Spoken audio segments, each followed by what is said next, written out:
একজন traffic police সার্জেন্টবিহীন অবস্থায় half ton বা 1.5 টন গাড়ি থামাচ্ছেন, ড্রাইভারের কাছ থেকে কাগজ নিচ্ছেন।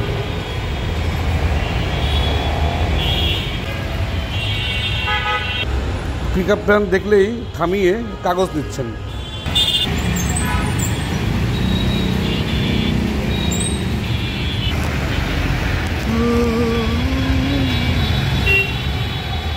ট্রাফিক বক্সের ভিতরে ঢুকে যাচ্ছেন পুলিশ, বাইরে অপেক্ষায় করছে গাড়ি, সড়কে জমছে লাইন।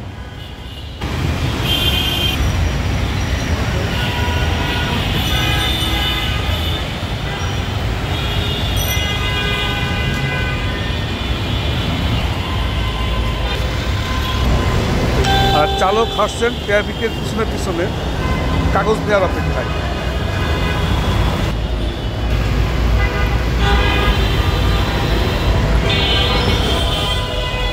কাগজ তো রাস্তার পাশেও চেক করা যেত, তাহলে কেন পুলিশ বক্সের ভিতরে যাওয়া লাগছে? ট্রাফিক বক্সের ভিতরে নিয়ে কি চেক করেন তা আমরা জানতে পারি না, কিন্তু এর ফলে সড়ক হয়ে যাচ্ছে রুদ্ধ, যানজট হচ্ছে ভয়াবহ।